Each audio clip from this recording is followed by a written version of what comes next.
Om Ramanandam Paramasukadam Kevalam Yanamurtim Twandvatitam Gangana Sadrisham Tattvamasya Dilaksham Ekam Nityam Vimalamachalam Sarvadi Sakshibhutam Bhavatitam Trigunarahitam Sadgurum Tam Namami Narayanam Padmabhavam Vashishtam Shaktim Chatatputra Parasarancha Vyasam Sukham Gaudapadamantam Govinda Yogindra Matashisham Sri Shankaracharya Matasya Padma Padam Chahasta Malakancha Shisham Tam Totikam Bhartika Karamanyan Asmad Gurum Shantatamana Vishwam Darpanadrishyam Aninagari Tulyam Nijantargatam Pashyanatmani Mayaya Bhurivod Bhutam Yata Nidraya Yasakshat Kurute Prabodha Samaye Swatmanameva Dvayam Tasmai Shri Gurumurtaye Namaidam Shri Dakshinamurtaye Namaha Om. Narayana, Govinda, Krishna, Paramatmani. Self, we're on the topic of the self. Life's a zero-sum game. There's no joy in objects. I'm after knowledge, not experience. I need a means of knowledge. For means of knowledge, I need to be qualified. I need a qualified teacher who can wield the means of knowledge. And then I'm good to go. I'm ready for teaching. And we talked this morning about the self, you. This is a picture of you. This is a picture of you. There's only one of us. There's only one. There's only one self, and there's only one person. It's every individual person is just the same person. One self, awareness plus three bodies. That's all we are. And all three of our bodies work exactly the same in everybody. You don't have a different or special subtle body and a different or special gross body or a different and special causal body. This is just a picture of us. Now we're talking about this awareness, the pure self. It has no bodies. Okay? It has no bodies. It's bodiless. It's nameless. It's formless. There's no objects in it, no forms in it. There's nothing, it's uncreated. You are uncreated. You're unborn. That means there was never a time when you didn't exist. That's weird, isn't it? That's not how I see it. I know I was born here, and now I'm living here, and then I will die there. No. You were never born, so you're never going to die. Understand? If you can understand that fact about yourself, you'll stop worrying, and you'll stop hurrying. The reason we're in such a big hurry in life is because we want to cram in and get all of these experiences possible before we die. Huh? Yeah, we know we're going to die and be gone, and we want to experience all this stuff before we die.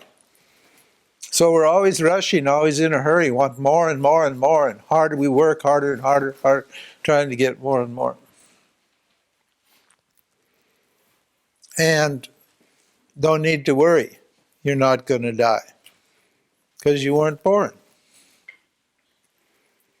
Now, the problem with this teaching is experience. Experience causes a problem with this teaching of non-duality. because it seems like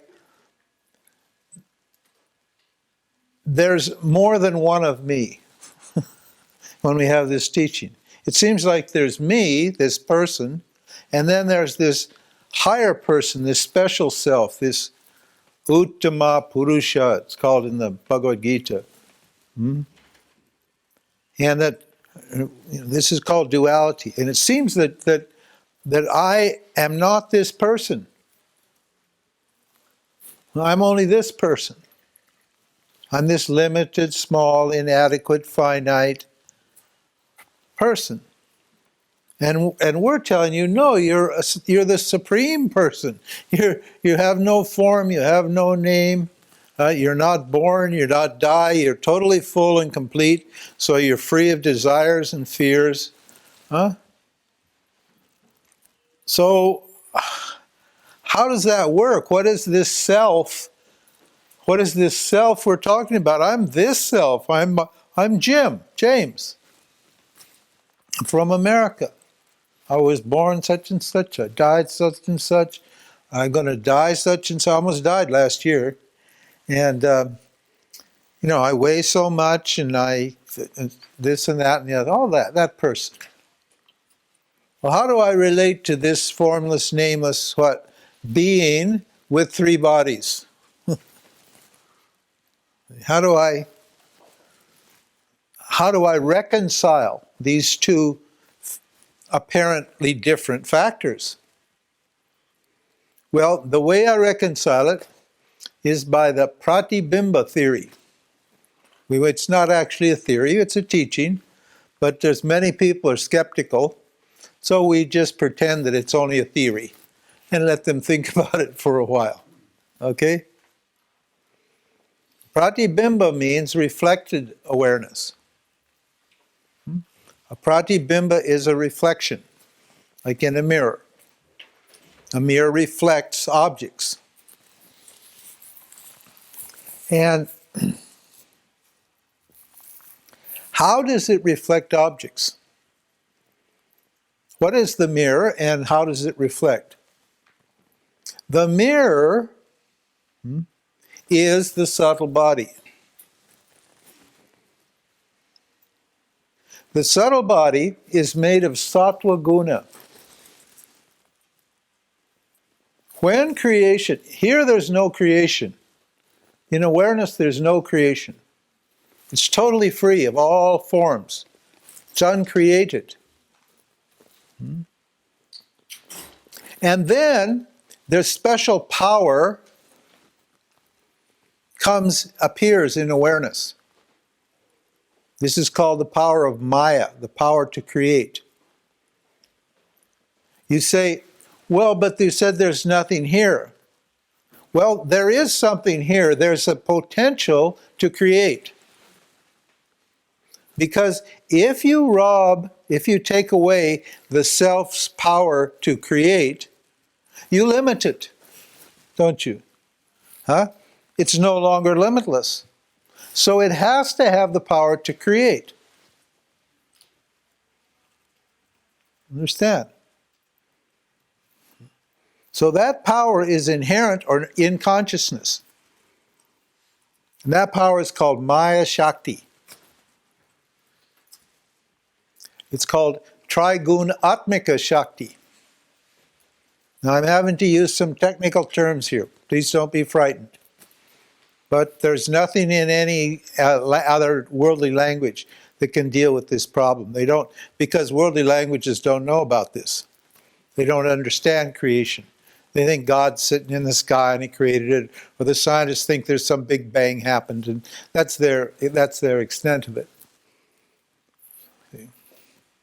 So this power to create appears in awareness. Now, you notice on this chart, this black circle here, you can call it a shadow. Maya is like a shadow. When you have Maya, there's a shadow is created in awareness. Now that shadow It doesn't cover, notice it doesn't cover the whole chart. From here, I should just make the whole chart black, right? If the shadow covers all of awareness. But the shadow doesn't cover all of awareness, because outside of the shadow, awareness is just endless. You could never ever find the beginning or the end of awareness, and it has no forms in it. It's absolutely formless. It has no vibrations at all, no energy at all. It's absolutely free of energy or Shakti. And just this, when Maya, this power, then this little shadow happens just like a tiny little speck on the face of awareness. Now, that's not quite the right word, face, but we're talking about something that's beyond words now. We're pointing or revealing something that's beyond words, something that's present, something that you know, but something that's beyond words. We're trying to explain how the non-dual can become many. How non-duality can appear to be a duality. Because it's a question, isn't it? It's an important issue. If you say reality is non-dual and then I experience duality, then how do you explain that, sir? That doesn't make sense. That's a contradiction. Is reality non-dual or is it dual? I want to know. Well, it's both non-dual and dual, and neither. In other words, there's something to be understood here. Something only to be understood. Nothing's going to happen any different one way or the other, except some ignorance about who you are is going to go away when you understand this teaching. So this shadow happens. We call it Maya or ignorance. We make it dark because it hides things. This Maya is called ignorance. It's called darkness. In the Upanishad, they refer to it as darkness. That's one of the words that's used to it. Because it apparently hides awareness. It doesn't actually hide awareness because awareness is everywhere. Outside of the shadow, awareness is everywhere. But since we're in the middle of this shadow, us little people, us little Jivatmans, this is Paramatman and we're little Jivatmans. You see the little Om here? There's a little Om in the middle. That little Om's in the darkness, isn't it? It's surrounded by darkness everywhere. But this one is not. Is the light. See? So this shadow is cast in awareness, and this shadow is made out of three kinds of energy. As soon as Maya comes, Maya is a Shakti, Maya is an energy. This ignorance is an energy. It's the energy of experience. As soon as this happens, then it's possible for awareness to experience itself as objects. Awareness, you are always self-experiencing. That means to say, if you take away all the objects, if you remove Maya totally, you're still experiencing, but you're not experiencing objects. What are you experiencing? You're experiencing yourself as awareness. And there's no subject and object there. In other words, the self knows itself without the use of any objects or instruments. But when Maya appears, then the self, is capable of what? Knowing itself in the form of these objects. Now, for creation to happen, we need three factors. This creation, this Maya, is what is called Trigunatmika. Triguna means three gunas. It has three forces or three qualities or three factors or whatever you want to call it, three energies. Tri means three. Atmika means self. Trigun Atmika means the self. So it's it's the self in the form of three energies. That's what Maya is. And what are those energies? Rajas, Tamas, and Sattva. Now the first energy is called Sattva, and Sattva is the energy of light. It's the principle of light. It's consciousness. That's why awareness is called Sat. S-A-T, Sat. Sat means awareness. Sattva means what? Awareness in a particular subtle form called Chitta or Chit Shakti. It's a very, very subtle, reflective form that makes knowledge possible. You can't have knowledge without awareness, with light. Light is a symbol for awareness. Physical light is something else. Physical light comes later in the creation. Physical light doesn't happen right away, assuming that creation takes time. We have two theories of creation. One is an instantaneous theory, the other is an evolution theory. So, anyway. So for a creation, I need to have light, I need to have knowledge. You can't, and if the lights are out, there's no knowledge, is there? Turn out all the lights, you got no knowledge. So awareness now has the capacity to understand and know. When Sattva Guna is created. That means what? The creation is made out of knowledge. We discussed that earlier. How everything here, all these forms are just created out of knowledge. That knowledge is not your knowledge or my knowledge. It's not a person's knowledge. It's Ishvara's knowledge. It's Maya's knowledge. It's the Creator's knowledge. All of that knowledge to create all of the forces and forms and beings and processes and laws and so forth that are operating here are contained in that Sattva Guna. Paramatma plus Sattva Guna equals Ishvara, the Creator.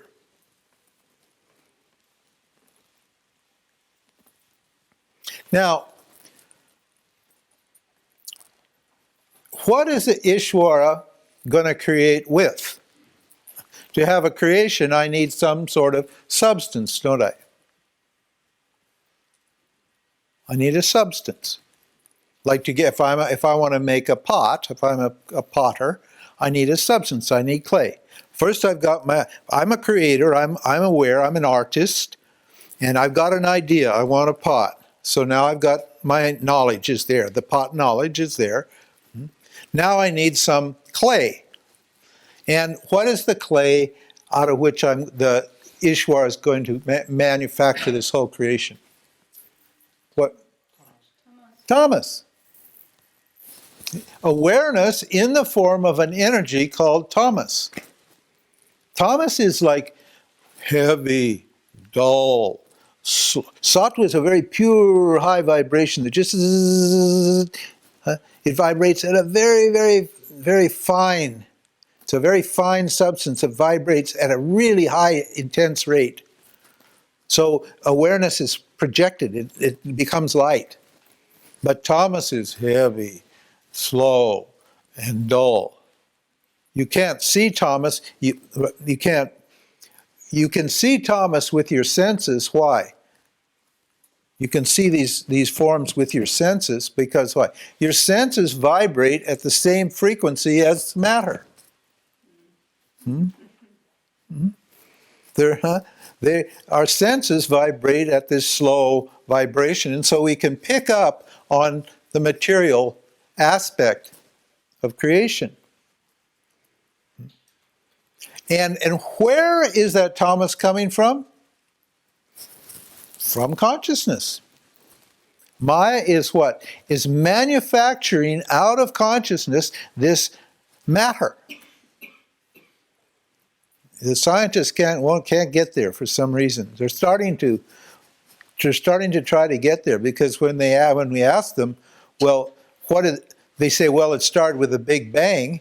And then we say, well, where did the bang come? You know, what did the bang come out of? They don't know. They can't answer that question because they rely on their instruments, and their instruments of knowledge are just extensions of the senses. And the senses will take them right up to here, the instruments they have to measure these elementary particles and stuff. It'll take them right up to here, but there's no instrument that can pick up on awareness. Because awareness is behind the instrument, hidden from the instrument. It's more subtle than the instrument, than the scientist himself. So now now Ishwar's got what? It's got an idea and it's got a substance.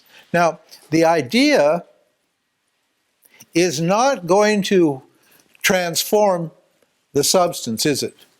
The idea just sits there in the idea plane, and matter stays there in the matter plane, and nothing happens, is it? So how is Ishvara going to get the idea to interact and transform the matter into all the names and forms that are operating here? How's it going to do that? Well, another energy is needed. That energy is called Rajoguna. Rajas, or Rajoguna.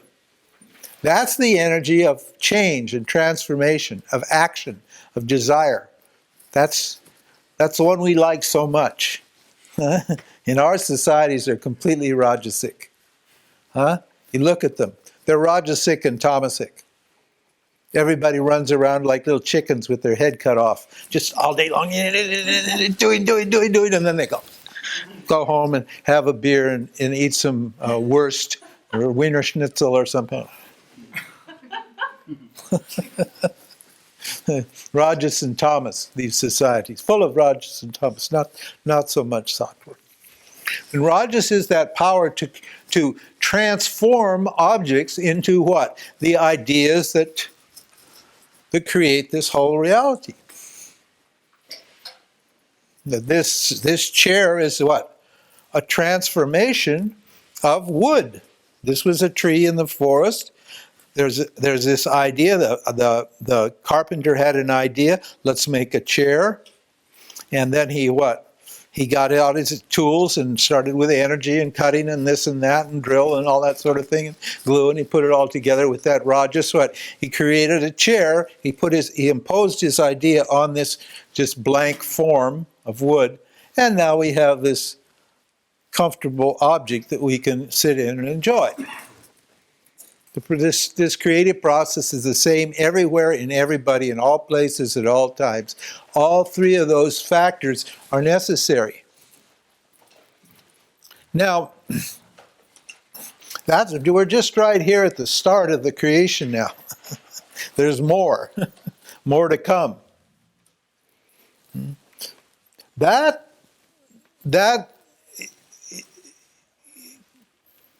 level of creation is called the causal body. It's the cause of what? Of all the objects and things that you see. It's hidden completely. It's called unmanifest, avyaktaha. It's an unmanifest dimension. You can't see it. You can't smell it, taste it, touch it, feel it, measure it in any way, but we know it's there. How do we know it's there? By observing its effects. It's the cause of all the objects. Now, what is the next layer of objects to appear? The first layer of objects. First we have just the pure creative force. What's the first layer of objects? That's called the tadmatras, the subtle dimension. See, we are down here is the gross level. Here there's no subtle or gross. So in between this awareness and the gross level, there has to be an intermediate stage. And that intermediate stage is called the subtle level. It's called the subtle body. Ishvara has a subtle body, and we all have our own individual subtle bodies, or apparently. It looks like we have special, different subtle bodies. Ishvara would be the subtle bodies of all beings, and Jiva would be what? Just the subtle body of one being. Now, what is the substance of the subtle body? The subtle body is the instrument of knowledge and experience. This is where knowledge and experience takes place. Here there's no knowledge and there's no experience. This is just pure awareness, pure non-experiencing witness awareness. Witness is even the wrong word because there's nothing for it to witness from its point of view. It becomes a witness when Maya is operating. But when Maya is not operating, you can't even call the self a witness. Understand? You need an object to turn this into a witness. But we're assuming that there is an object, that is, Maya's there, and there are things for it to witness.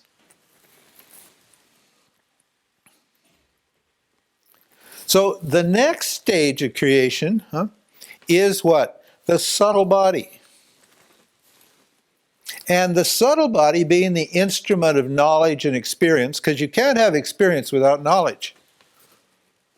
You need, even if you did, it wouldn't mean anything, would it? Experience wouldn't mean anything unless you know, unless you understand it. It has no meaning. It's totally nothing without knowledge. So experience and knowledge takes place here in the subtle body.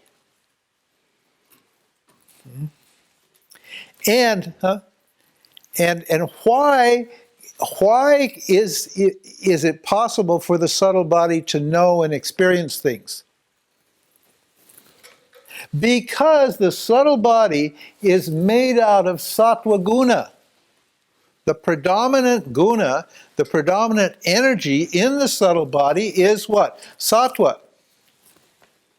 And what does sattva do? As a subtle body, it becomes a reflector. It reflects awareness.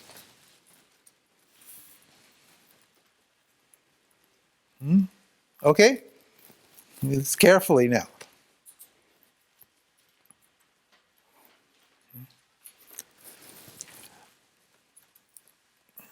The relationship, right. If you'll notice in this chart,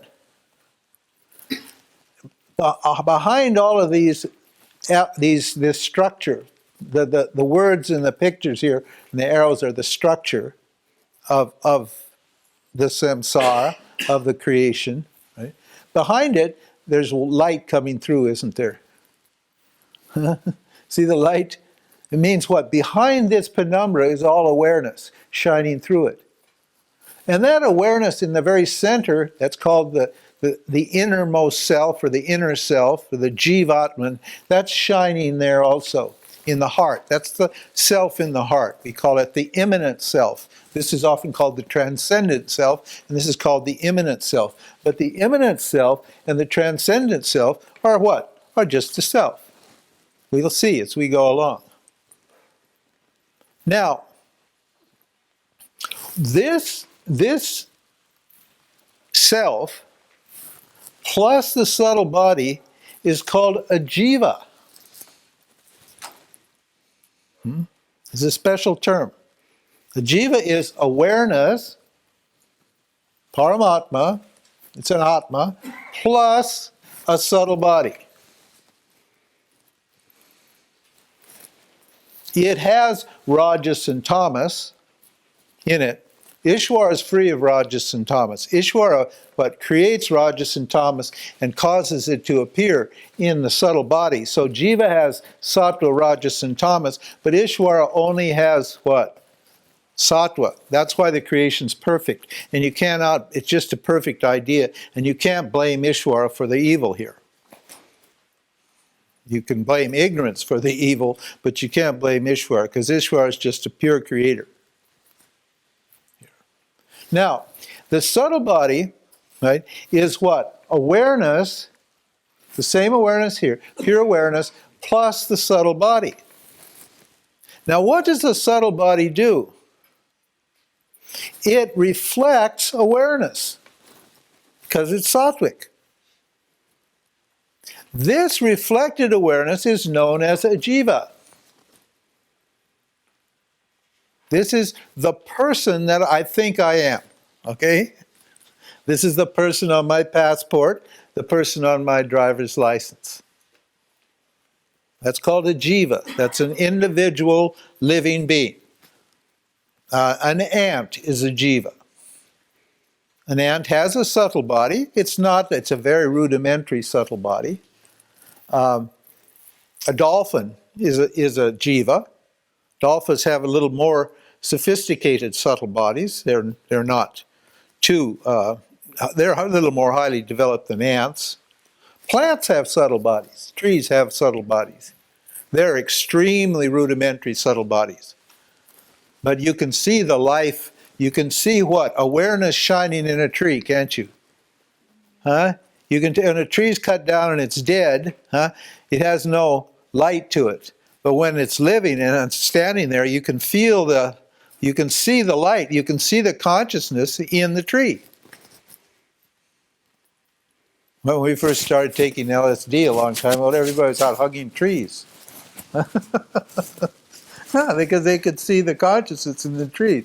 The acid calmed their mind down and gave them some kind of vision. And they could see the consciousness in the trees, and people thought trees were pretty cool.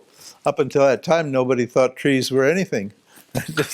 So suddenly, everybody could see the consciousness in the trees. Okay, so now, so jiva, they got to learn this now. This is a science, I'm telling you. If you want to learn Vedanta and you want to get free, then you need to learn these terms and refer them to yourself, because this all is just a picture of you. We're just describing you, not any weird, strange thing someplace else or anything. This is just a picture of everybody. So this jiva has a subtle body. Now, once when Maya happens, everything from Maya on down is not conscious. It's just matter. It's gross matter here, and it's subtle matter here. It's just a mirror. Awareness just appears as a mirror. It's material, and it reflects awareness. Understand? Now, what is the relationship then between the subtle body and you, awareness? What is the relationship between the mirror and the face that's appearing in the mirror? What's the relationship? The relationship between the subtle body and the self is what? Similar, the same, let's call it the same, as the relationship between the sun and the moon. This is very important now. Follow this carefully, please. If I'm talking to the moon, say I'm having a conversation with the moon, and I said, the moon's feeling it's a full moon night, big full moon, and the moon is just shining, it's so lovely. And on Earth, people are walking around enjoying. They're out in the moonlight, wandering around the street, taking the walks and this and that and the other thing. And the moon says, Jesus, look at that. Aren't I wonderful? Look at my light. It shines all over. It just shines everywhere. And all those people down there on the earth, look at them, how nice they are, how they're enjoying the evening. They don't even have to sleep. They can enjoy. And I said to the moon, I said, hey, that's not your light. That's not your light. What are you talking about? Of course it's my light. No, it's not your light. He says, just a minute. I tell you it's my light. It's not your light. Then he said, okay, whose light is it? I said, that's the sun's light. And the moon said, who's the sun? Huh? Who's that? I said, no, just there. That's the sun. And the moon looks. Now, can the moon see the sun? The moon's only reflected sunlight, right? So once the light of the sun hits the moon, what's going to happen to that light? Yeah, it's going to get absorbed in the moon. It will reflect back a little ways, but the rays will never bounce back to the source, will they? Because they've been what? Sucked up by the tamasic aspect, by the material aspect of the moon. So when awareness shines on your subtle body, on this mind that you think you are, you think you're aware.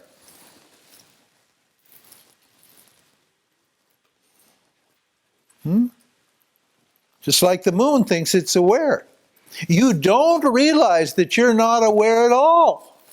You're just reflecting awareness.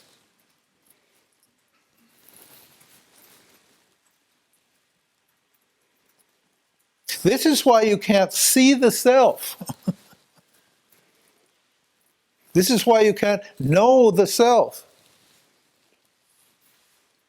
Because the person that you think you are is not conscious. The person that you think you are is just what? Awareness plus a subtle body. And the subtle body, when I identify with the subtle body, I become a person, and that person is just reflecting awareness. It's not awareness at all.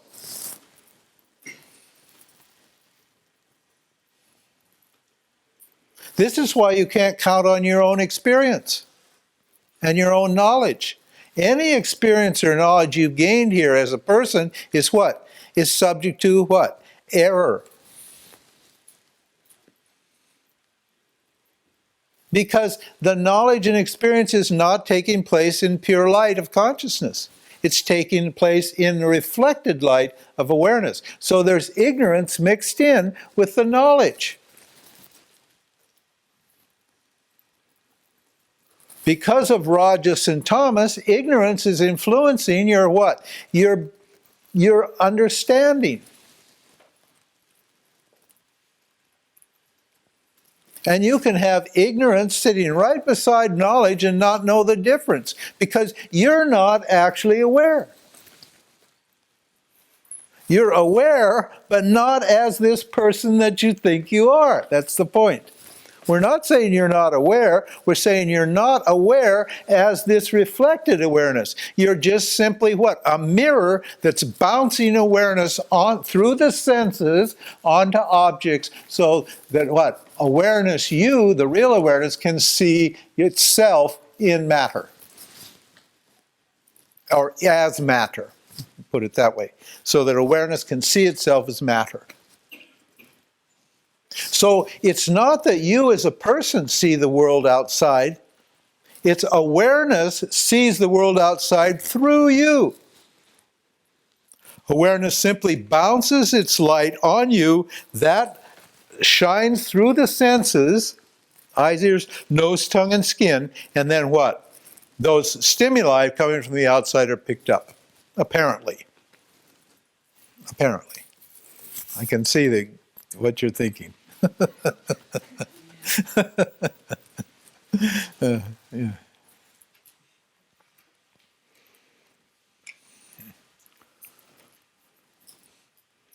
And our whole problem is this. Because awareness and the reflector of awareness are so intimately connected. How far is the reflection in a mirror from the mirror? Huh?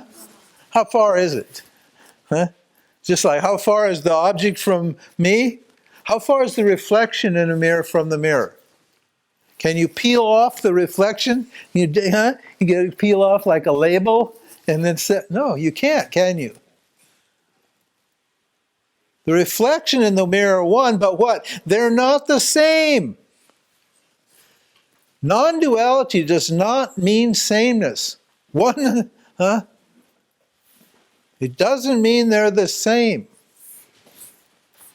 And discrimination is discriminating what? The reflection of awareness, this person that I think I am, from who I really am. And my problem is that because I believe I'm conscious as a person, I want to experience this thing called consciousness or God, which is supposedly beyond me or something other than me. See the problem? I discussed that problem yesterday, but now you can start to see the science of it, can't you? Now you can see why it's not possible to experience this. Just because it's in the same way it's not possible for the light of the moon to reach back and illumine the sun. It's not going to happen.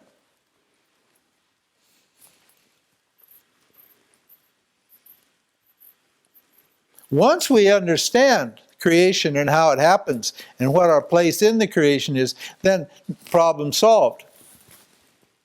Then this confusion about our identity goes.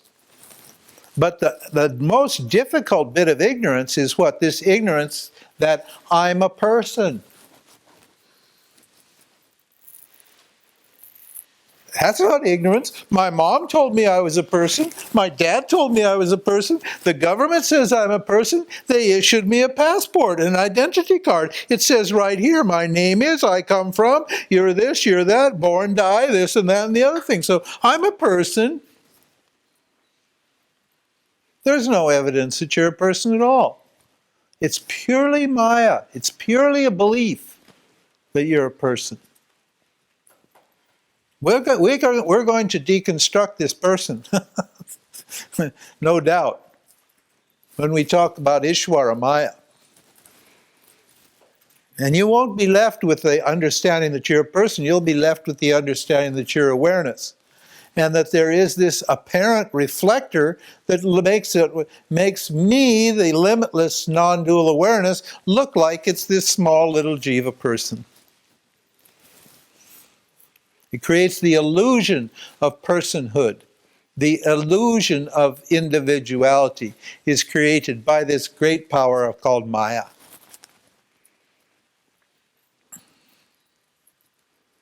Now, when you remember we started this talk on the self, we started with this idea of meeting a stranger outside, and nobody said anything. Now, what normally, in a normal situation in the Maya world, that was just a device to get us to understand that you're always experiencing consciousness. Right?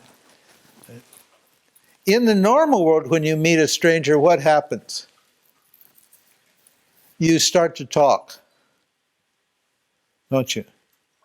Hi. Grüß Gott. No, you don't say Grüß Gott. Guten Tag. Guten Tag. You say, good day. And then, where have you been?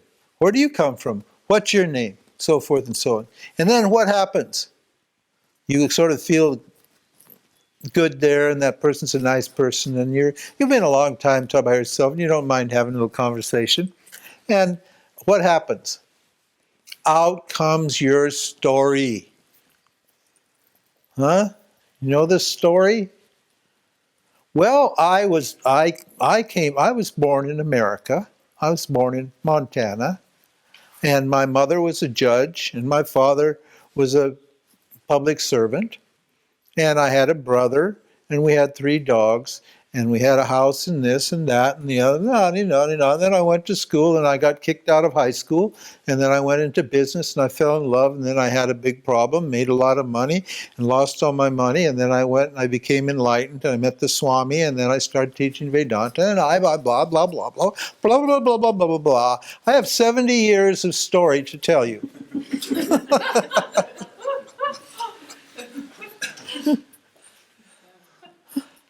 Is that who I am? Are you only your story? And what is your story anyway? Your story is simply what? An interpretation. Now, mind you, it's not what actually happened. Maybe some of it's what actually happened, but basically you're what? Your story is your interpretation of events, experiences and events that took place in you, in awareness, over time. There's no accurate way to determine what went into that interpretation. Actually, it's just your conditioning interpreting your experience and creating an identity out of what? A mere interpretation of what? Ever-changing events. Events which are not even solid and substantial and real. You cannot go back to those events and look at them clearly and see if this is really what happens or not. They're real or imagined events.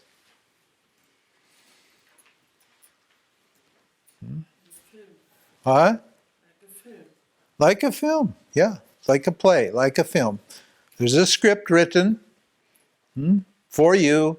It's got your whole, in India, they have these nadi readers. Have you heard of the nadi readers? Oh, spiritual people love that. I often go to India just for the nadi readers. Because they've got this library, huge library of books that tells who you are as a person from way back and who you'll be in the future. And they just can, it's amazing what they can tell you. It's almost scary. Where the hell did they get this? Well, that's, how do they do this? Most of them are fakes. Most of them just can tell you anything because you don't know. What do you know? You get out some musty old thing and some Sanskrit and Johnny John, chant and look at it for a while, after they've collected 1,000 rupees. And then they start telling you all this stuff, and it's always good stuff, wonderful stuff, and so forth and so on. And a lot of it just tallies with what you seem to know about yourself. There's a script that's written, and you take yourself to be that person. Is that all you are? Are you just the interpreted experience that this body and mind have gone through, or are you something more than that? You're just obviously something more. You are what? The knower of that experience, those experiences. The knower of experience is not affected by experience. This is what we mean when we say you, awareness, are limitless. When we say you are limitless, we mean what?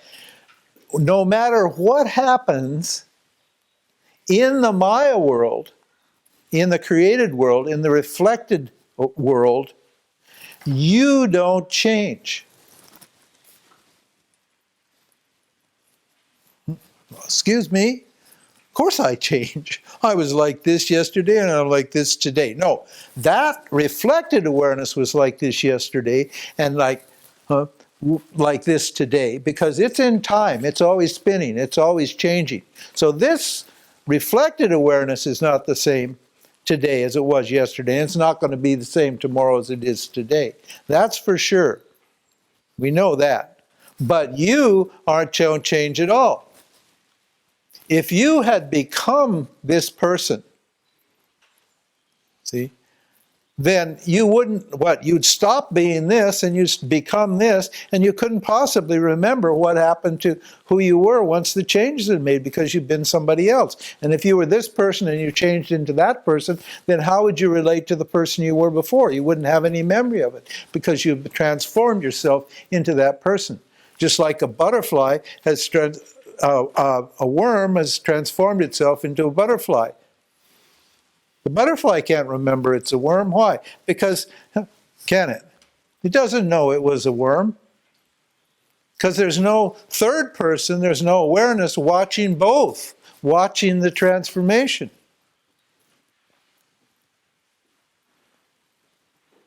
But you don't modify when any experience happens. Okay? Now, Look at it this way. We did this yesterday. We're going to do it again. We have to do it several times. Here I am. Simple, ordinary, limitless, non-dual, right? Unborn awareness. There's no objects appearing in me. I'm just pure awareness. And now a thought arises. An experience. Okay, whatever. Some object, usually it starts with a thought and then it generates a desire and that causes an experience and so forth and so on. But now an experience or a thought happens. And then that experience changes and so forth and so on. Things keep changing. And then that thought disappears. Now, what's happened to me during that process? Has any of the experience contaminated me or changed me in any way? Am I a different awareness at the end of the experience than I was at the beginning of the experience? No. My awareness is what? Unaffected completely by what happens in it. This is something you have to just investigate on your own, just by thinking. This is called contemplation, by thinking clearly. Because your actual experience is what? When you were a baby, okay? What we're speaking now is the jiva. But how did it really happen? How did that? Didn't suddenly you become aware of a baby's body? Huh? Isn't that how it happened? Didn't suddenly a baby's body appear in front of you? And then that baby's body did these various things, then it became a little person. The little baby, the little fat, stupid baby is gone, and now it's a little person, a child. And then that child, what does it do? It morphed or transformed into what? A teenager. And then what? The teenager became a young adult, an adult. And then the adult started to grow. And then the middle-aged adult became an old person. And then that old person, what? Became 100 years old.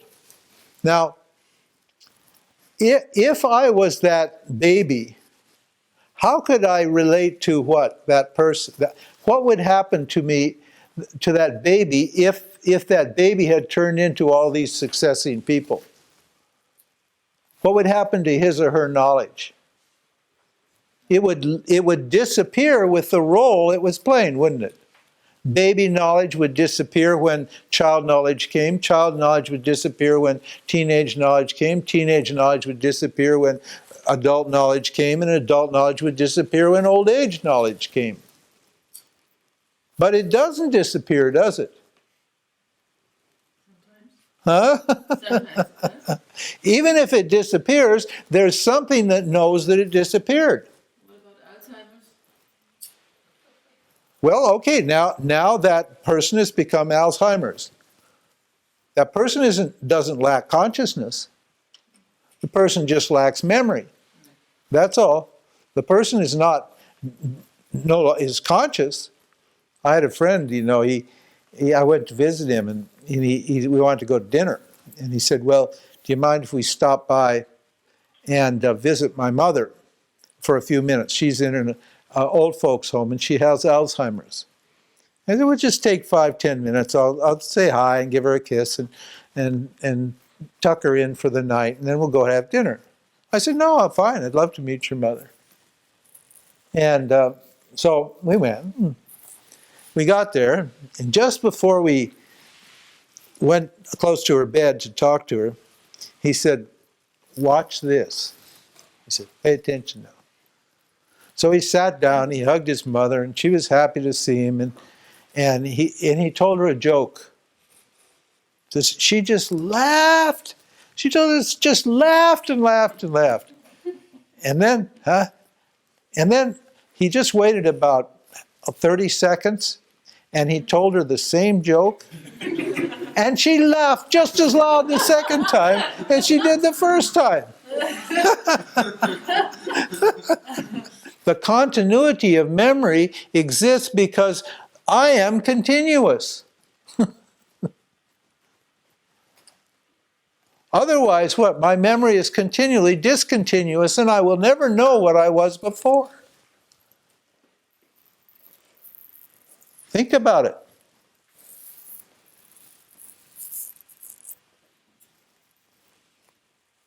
This is what we mean by limitless. I am not limited. I am not modified. I am not changed by what? By what I experience. That makes it sound like I'm an experiencer. Huh? So now it's careful. I caught myself there. Oh, Ramji, you can't say that, can you? Because what?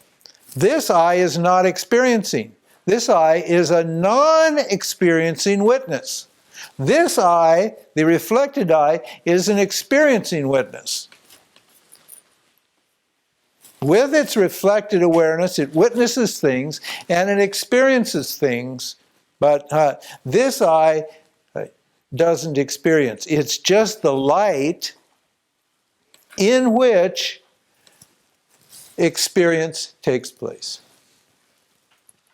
And this light accommodates every kind of experience and no experience. The scripture says when no experience is happening, means outside of Maya, over here, when no experience is happening, then what does the self, what do you experience? Yourself. And when you're experiencing this, you're not only experiencing this, you're experiencing yourself too. So you're always self-experiencing. When Maya's operating, you're experiencing what? Yourself plus experience. Plus objects. And those objects, are those objects anything other than you? No. Why? Why are the objects nothing other than me? Because Maya has created every single thing out of what? Out of awareness. With this power of Maya, all the idea of the creation came out of awareness. The substance of the creation came out of awareness. And what? And the energy that's making the creation work, that also came from awareness. So all of the transformations that we see here in the material and the subtle world, in the psychological realm and in the physical realm, all of those transformations are all those forms and names are nothing but awareness appearing as forms and names. And they're only appearances, they're not real. That's why we call this Mithya and this Satya. Satya means what never changes and is always real and never gives up its nature. And Mithya is what? What seems to be real, what's apparently real, and which does surrender its nature all the time. In other words, it's constantly changing from one moment to the next. This is why you can't know anything here. You cannot know anything in the Maya world for certain, because it's transformed. It's transforming itself every second. It's not non-existent. It is not non-existent. This lady yesterday was just claimed that she didn't exist. And there are many people who say they don't exist. The Buddhists like that one too. It's all emptiness. But no, this is not non-existent. If you believe that this is non-existent, and then, well, if you believe that this is non-existent, then how are you going to get enlightened? You're not going to get enlightened, are you? Because there would be nothing to gain enlightenment here. There would be no knowledge and no ignorance whatsoever because it didn't exist. But this world does exist. It's just not real. It's experiential, but it's not real. So when you're chasing experiences, you're chasing something that's not real. Understand. When you want love or security or pleasure and all those things that us jivas seem to want so badly, we're not chasing something that's real, something that's lasting and permanent and will give us complete satisfaction. Honest, definitely not. Because this is what? Constantly in a state of flux. As soon as you get something here, you lose it. That's what we mean by a zero-sum game. This is why enlightened people don't chase things. Because they know the minute they think of gaining it, they understand that they've lost it. There's no gain. And the minute you've lost something, you've gained something. So there's no incentive for an enlightened person, a person who knows I'm awareness, to chase any objects in the world. They're just not there. And he or she knows what? That the joy that he or she would get from the object, the bliss or the happiness that was in the object, he or she already has, because any bliss that appears here is just reflected awareness. It's just me reflected here in the objects. So why would I go out for a hamburger when I have a filet mignon in the fridge? Why would I drink beer when I've got Dom Perignon in the fridge? Huh? It doesn't make sense.